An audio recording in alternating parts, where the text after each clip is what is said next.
الرحیم۔ ہمارا آج کا ٹاپک ہوگا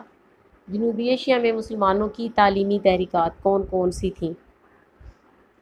1757 میں جب جنگ پلاسی سے لے کر 1947 میں قیام پاکستان تک کا تمام دور غلامی والا بھی ہے اور مشکلات کا دور بھی ہے۔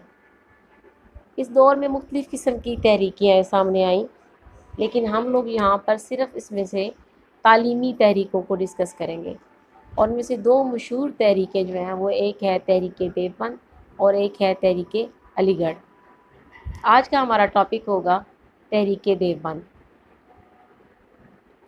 تحریک دیوبند جو ہے اس کے پس منظر میں اگر ہم جائیں تو ہمیں یہ پتہ چلتا ہے کہ جب ہندوستان میں برطانوی قبضے کے بعد انگریزوں نے نئے نظام تعلیم کا نفاذ کیا تو ہندوؤں نے اس کو بہت جلدی قبول کر لیا، کیونکہ انہیں اس سے کوئی خاص فرق نہیں پڑتا تھا۔ پہلے ان کا مفاد عربی اور فارسی کی تعلیم سے منسلک تھا، اور وہ اپنے مقاصد کے حصول کے لیے انہوں نے انگریزی تعلیم کو اپنانا شروع کر دیا۔ البتہ مسلمانوں کا معاملہ ان سے بہت مختلف تھا، اور وہ اس نئی صورتحال کو ذہنی طور پر قبول کرنے کے لیے، تسلیم کرنے کے لیے تیار نہیں تھے۔ وہ سمجھتے تھے کہ اس نئی صورتحال کو اگر وہ قبول کر لیتے ہیں تو اس سے ان کی تہذیبی اقدار اور علمی روایات جو ہیں وہ ختم ہو جائیں گی، اور اس کے ساتھ آنے والی نسل سے جو ہے وہ توقع رکھنا کہ وہ اچھے مسلمان بنیں گے مشکل ہو جائے گا، اور اس کی بجائے برصغیر کے مسلمانوں کو ہو سکتا ہے کہ یہ نظام تعلیم الحاد کی طرف اور مغرب پرستی کی طرف لے جائے۔ اس صورتحال میں دینی علوم کا تحفظ جو ہے وہ اشد ضروری ہے، اور اسی مقصد کے لیے وہ چاہتے تھے کہ کوئی لاہ عمل بنایا جائے۔ لہذا اس دور میں کچھ مسلمان علماء اور اکابرین جو ہے وہ سہارنپور، یہ یو پی کا ایک قصبہ ہے، اس میں ایک مسجد میں اکٹھے ہوئے، وہ مسجد چھتا کے نام سے مشہور تھی۔ یہاں پر مولانا محمد قاسم نانوتوی جیسے اور مشہور عالم اور ان کے ساتھی بھی مقیم تھے۔ ان سب کے درمیان میں یہ مشاورت ہوئی اور یہ صورتحال برصغیر کی متحدہ ہندوستان کی ڈسکس کی گئی۔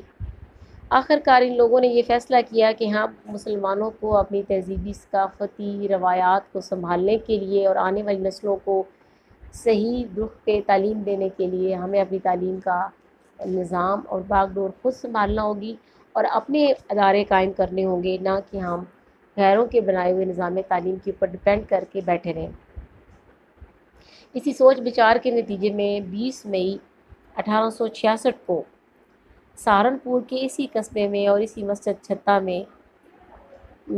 تحریک دیوبند کا جو ہے وہ قیام عمل میں لایا گیا، اور مولانا محمد قاسم نانوتوی اور مولانا نانوتوی مولوی مملوک علی کے شاگرد تھے، یعنی مولانا محمد قاسم نانوتوی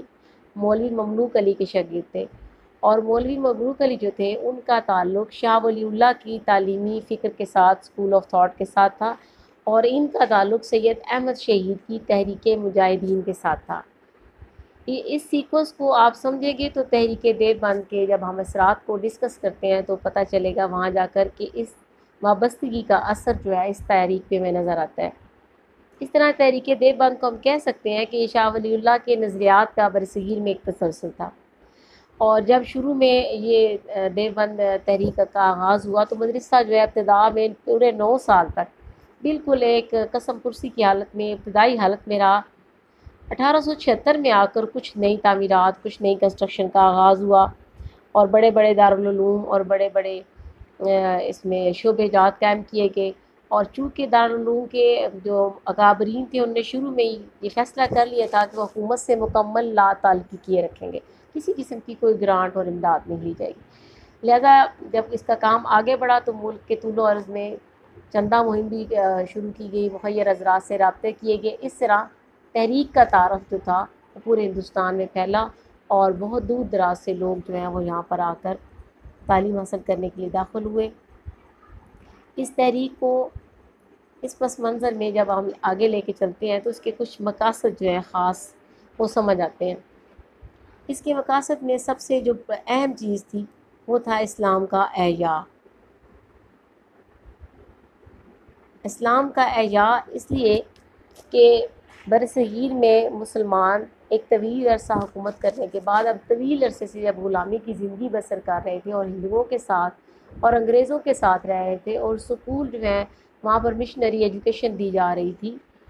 تو اس کے نتیجے میں ایک کلچر جو پورے ملک کے اندر نظر آ رہا تھا وہ اینٹی اسلامک ہو چکا تھا. اسلامی روایات، اسلامی طرز زندگی، معاشرتی زندگی، اس کی اصلاح ہونا اب بہت ضروری تھی. بدعتوں نے ہمارے پورے معاشرتی زندگی کو جکڑ رکھا تھا اور اخلاقی اصلاح کی ضرورت تھی. اسلامی علوم کی دوبارہ سے اشاعت کی ضرورت تھی، ان کے تحفظ کی ضرورت تھی، اور اس کے لیے انہوں نے دوبارہ پھر اسی ضرورت کو سامنے رکھتے ہوئے نصاب بھی مقرر کیا، نصاب بھی خود بنایا، اور اسلام کا احیاء اس طریقے سے ہوا. اس کے ساتھ ان کا دوسرا مقصد تھا کہ ہم تبلیغ اسلام کریں گے، اسلام کا پرچار کریں گے، کیونکہ عیسائی پادری ایک دوسرے ملک سے آ کر نہ صرف یہ لوگ انگریز ان پہ حکومت کر رہے تھے، بلکہ ان کے عیسائی پادری جو ہے اسکولوں کے اندر جا کر، اداروں کے اندر جا کر باقاعدہ عیسائیت کی تبلیغ کرتے تھے اور نوخیز اور کچے ذہنوں کو عیسائیت کی طرف مائل کر رہے تھے. اور 1857 کے بعد تو مسلمانوں کے نظام تعلیم کو تباہ کر دیا تھا ان لوگوں نے، اور اسکول بھیجنے کا مقصد اب یہی تھا کہ آپ بچے کو عیسائی بنانے کے لیے تیار ہو جائیں. اس صورتحال میں ایسے مسلمان علماء کو تیار کرنا بہت ضروری تھا جو تبلیغ اسلام بھی کریں اور عیسائیت کی تردید بھی کریں، یعنی اسلام کی صرف تبلیغ نہ کریں بلکہ بتائیں کہ اسلام کس طرح مکمل ضابطہ حیات ہے، اور اسلام کے آنے کے بعد اب کسی اور مذہب کی طرف دیکھنا، کسی اور ضابطے کی طرف دیکھنا حماقت ہوگی. تحریک دیوبند نے اصل علماء کی تیاری کا فریضہ سر انجام دی اور حقیقتاً انہوں نے علماء کی کیسی کھیپ تیار بھی کی.